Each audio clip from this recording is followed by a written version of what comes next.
Voilà, écoutez mes chers collègues, je commencerai tout d'abord par remercier les intervenants et puis la PSG d'avoir organisé cette matinée qui nous a permis aussi de nous évader, entre guillemets, de cette actualité tout à fait tragique et d'y revenir par les connaissances qui nous ont été apportées. Je n'étais pas amené à m'exprimer devant vous ce matin. C'est imprévu.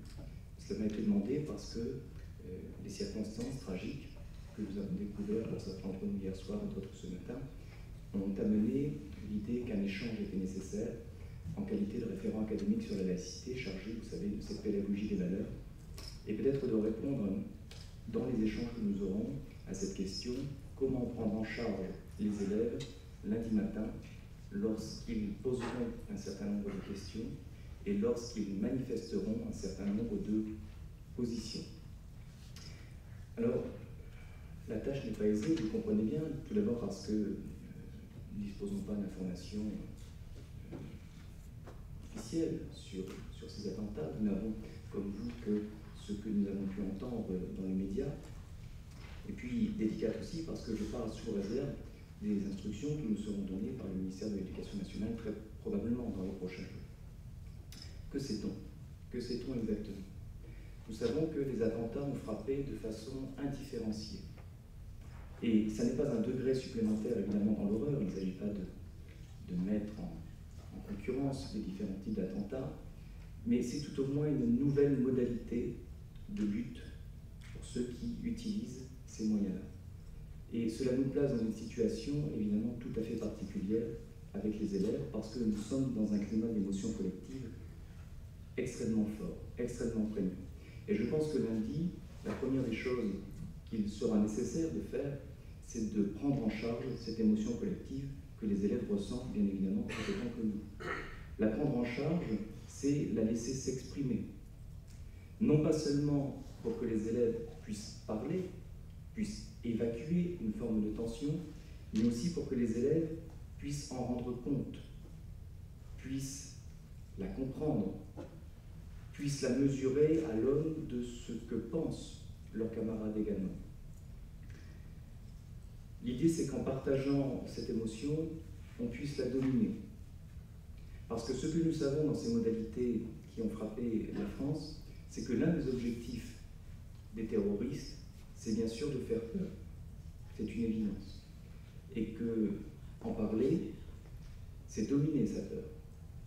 Mais l'autre objectif des terroristes, qui ne peut pas être résumé à la peur, c'est de provoquer des affrontements qui sont des affrontements intercommunautaires sur le sol français.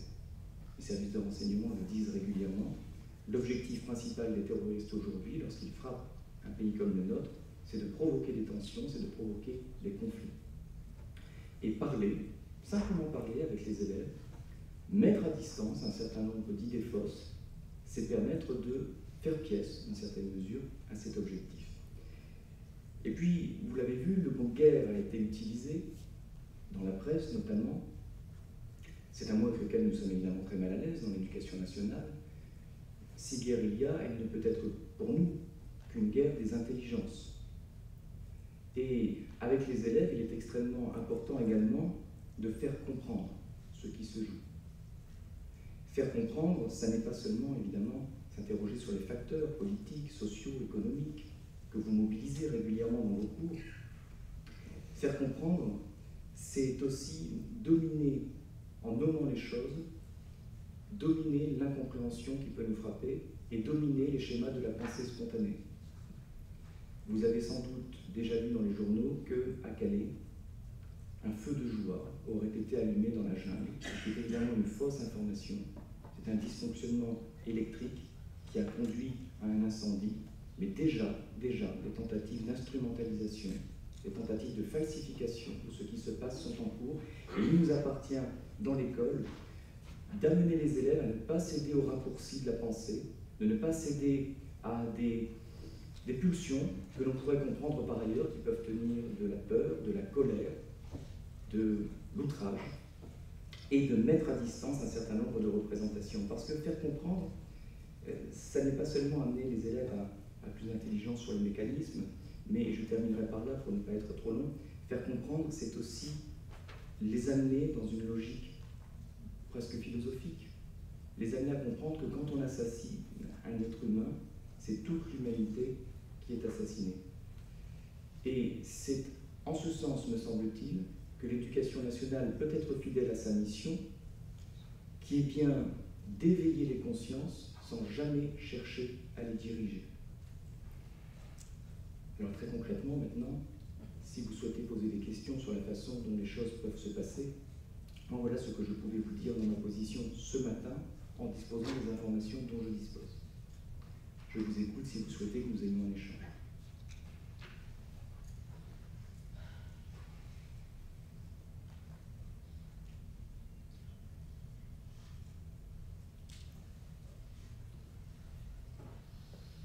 Bon, je suis tout à fait navré, évidemment, de terminer sur cette note. Monsieur, oui.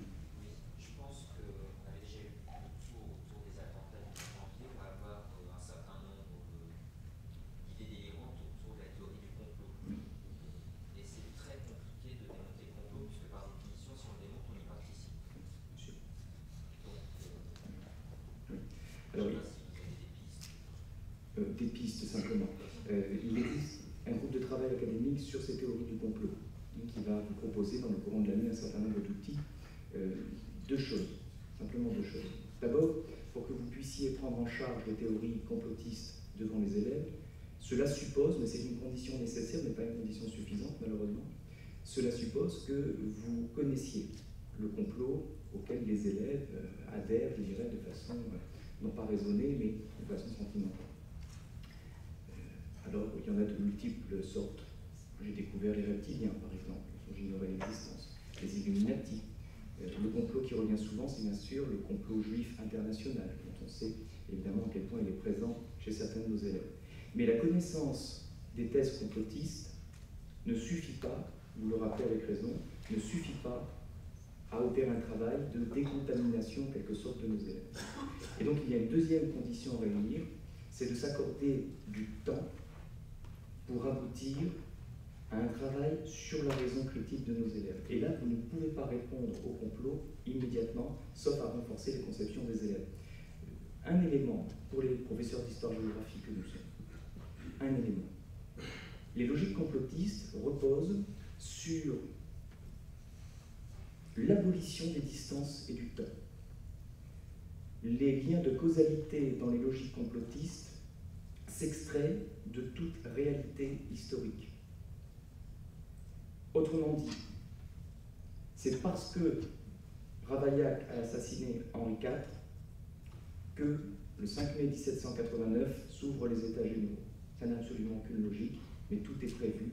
Il y a un cheminement qui paraît tout à fait logique sur le papier, et l'histoire-géographie, par le travail que vous faites quotidiennement, en réintroduisant le jeu des acteurs, en réintroduisant le chaos dans les enseignements, pas dans les classes, mais dans les enseignements et dans la discipline, vous donnez à comprendre la complexité du monde et vous remettez des liens de causalité multiples et parfois même vous abolissez certains liens de causalité.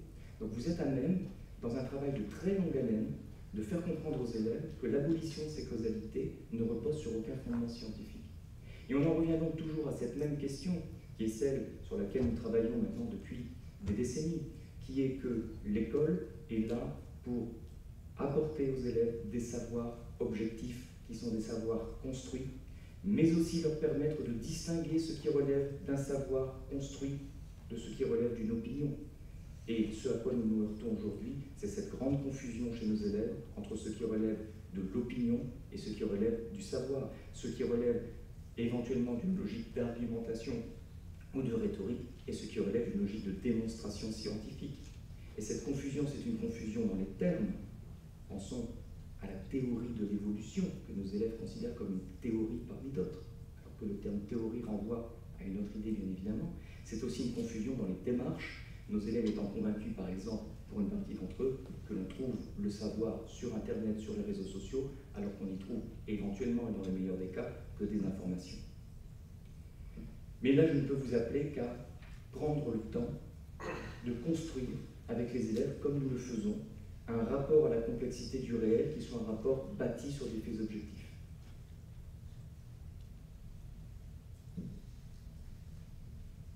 Une autre question? Bien.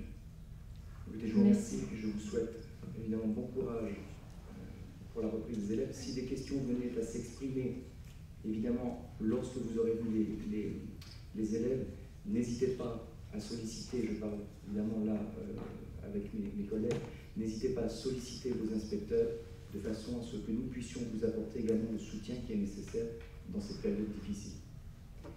Merci à vous.